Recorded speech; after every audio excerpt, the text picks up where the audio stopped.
বলছি চ চ ও গেম খেলেই যাচ্ছে। এর একটা মূর্তি রাখা রয়েছে কেন ওনার বাড়ি, কিন্তু এক্সাম টাইম তো বেশি ঘোরা উচিত। কার জন্য দেরি হলো? তোমার জন্য 12:30 দিয়ে 10:30। Hello friend, welcome to my channel smart boy Shubhajit. আশা করি তোমরা সবাই ভালো আছো, আমি খুব ভালো আছি। চলে এসেছি একটা নতুন ব্লগ নিয়ে। তা ব্লগটা কী নিয়ে হবে সেটা তো তোমরা থাম্বনেল আর টাইটেল থেকে বুঝতে পেরেই গেছো। তাও তোমাদের বলে রাখি, মানে এতদিন পরে আমার একটা জিনিস খেয়াল করলো যে দিল্লি বোম্বে, দিল্লি, বকখালি, দীঘা সব জায়গাতে ঘুরেও একটা পাশের একটা ভালো জায়গা আছে আমাদের এই সিটির বুকে, যেটা তোমাদের এখনও পর্যন্ত দেখানো হয়নি। সেটা হচ্ছে টালা ঝিল পার্ক। তা সেটাই তোমাদের আজকে দেখাবো। এখন বাজে 5:45, একটু আগে বেরোলে হতো, কিন্তু ছেলে ছুটির দিন আজকে আমার শুয়েছিলাম, ছেলেও গেম খেলছিল। তা বলছি চ চ ও গেম খেলেই যাচ্ছে। কি রে, একটু আগে বেরোলে হতো নাকি? ঠিক আছে, চলতা কি বে? আরে চলতে গেম খেলতে এখন হয়ে গেছে সন্ধে। জানি না তোমাদের কতটা কি দেখাতে পারবো, চেষ্টা করবো যাতে পুরোটা দেখানো যায়। তা চলো দেখা যাক কী হয়।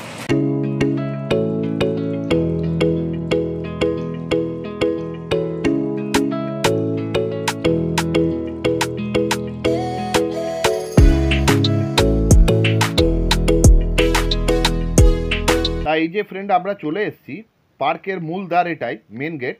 এবার এটা থেকে ভেতরে ঢুকবো। গেট থেকে ঢোকার সাথে সাথেই রাস্তাটা দুদিকে ভাগ হয়ে গেছে। বাঁদিকের রাস্তাটা দিয়ে যদি সোজা যাই তাহলে লেকটা সামনেই পড়বে। তা সেই রাস্তা দিয়েই এগোলাম।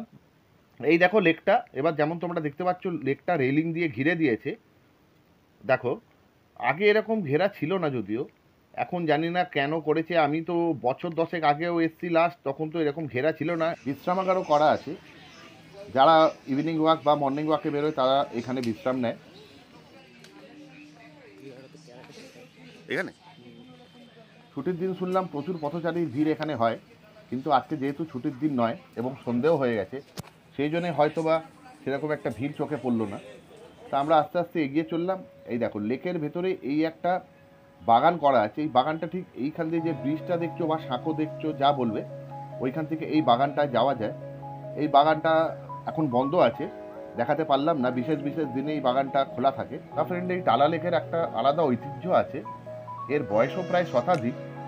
এই লেকের জল আজ পর্যন্ত কম কোনো সময় দেখিনি, সবসময় জল প্রায় টলমল। দেখতে পারো তোমরা। কেমন লাগছে পার্কটা তোর? ভালোই, শুধু একটু বিকেল এলে ভালো হতো, তাহলে সব কিছু দেখতে পারতাম। এখন অন্ধকার হয়ে গেছে তো ঠিক মতো কিছু বোঝা যাচ্ছে না। এবার পেঁচার মতো তার চোখ নেই, চশমা। কার জন্য দেরি হলো? তোমার জন্যে। আমার জন্য কি করে দেরি হয়? তুমি ঘুমিয়ে পড়েছিলে বলে তো আমি গেমটা খেললাম। তো এলাম। এটাই হলো লেকের মূল ঘাট। এখানে জামা কাপড় কাচা বা বাসন মাজা বা চান করা একদমই অ্যালাউ নয়। মিডিয়াম, কলের জল যেরকম বাড়িতে। বৌগেন জুলিয়া, এই গাছ সাধারণত সাউথ আমেরিকাতে হয়ে থাকে, কিন্তু এই পার্কের মধ্যেও আছে। খুব মিষ্টি একটা গন্ধে পরিবেশ মমা করছে। বেরিয়ে এলাম এবার। এই ড্রেসিং টেবিলটা কেউ ফেলে গেছে, তার বোধহয় এটার আর দরকার নেই।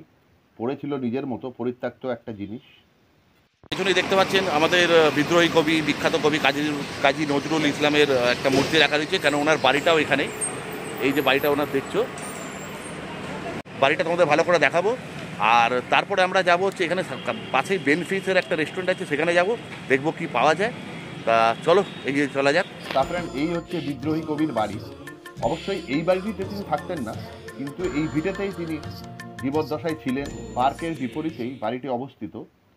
দেখে নিজেকে ধন্য মনে হলো। তা ফ্রেন্ড, এই হচ্ছে সেই বেনিফিস রেস্টুরেন্ট। তো একটু ভেতরটা দেখবো, তার আগে দেখি এখানে কাবাব টাইপের কিছু ঝুলছিল। এইটা হচ্ছে কাউন্টার, লেখা ছিল প্রথমে পেমেন্ট করে তারপর খাবার পেতে হবে। তাই এবার এদের সিটিং অ্যারেঞ্জমেন্টটা একটু দেখবো। তার আগে ছেলে মেনুটা দেখছিল, আমিও গিয়ে মেনুটাতে একটু চোখ বোলালাম। বেশ সুসজ্জিত মেনু, ইন্ডিয়ান, চাইনিজ সব ধরনের খাবারই ছিল। এই হচ্ছে এদের সিটিং অ্যারেঞ্জমেন্ট। খোলা আকাশের তলায়, কিন্তু ছাতার মতো ছিল, ঠান্ডা লাগার কোনো ব্যাপার নেই।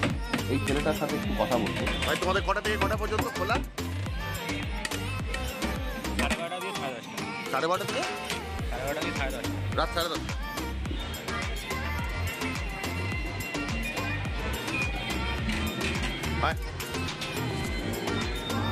চলে এলাম পাশেরই একটা ফাস্টফুড সেন্টারে।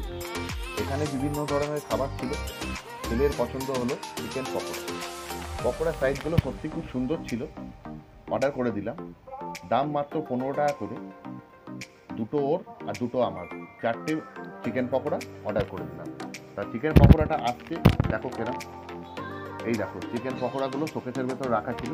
দেখে তো বেশ ভালোই মনে হচ্ছে। এবার খেয়ে দেখতে হবে কীরকম, হাতে আসুক আগে। এই দেখো ফ্রেন্ড, চিকেন পকোড়াগুলো সঙ্গে দিয়েছে স্যালাড এবং টমেটো সস।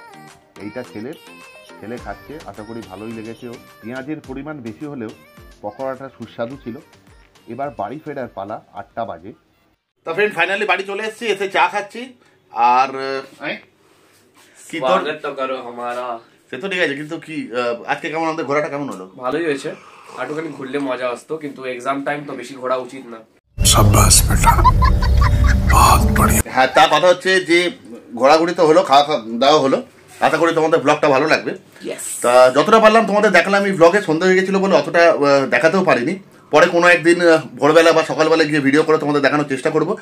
তা আজকে ব্লগটা এই পর্যন্ত। যদি চ্যানেলে নতুন হও তাহলে অবশ্যই সাবস্ক্রাইব করে নিও। পেজে যদি প্রথমবার আমাকে দেখছো তাহলে একটু ফলো করে নিও। বস, তোমাদের সহযোগিতা একান্ত কাম্য। কি ঠান্ডা লাগছে নাকি? আর আমার দীঘার ব্লগ আর বকখালি ব্লগগুলো ডেসক্রিপশানে লিঙ্ক দিয়ে দিচ্ছি, দেখে নিও। তাহলে দেখা হবে অন্য কোনো ব্লগ নিয়ে, অন্য কোনো ভিডিও নিয়ে। চলো tata bye. Like, follow, subscribe. ঘাবড়ে যাবে লোকেদের। Bye bye Tata.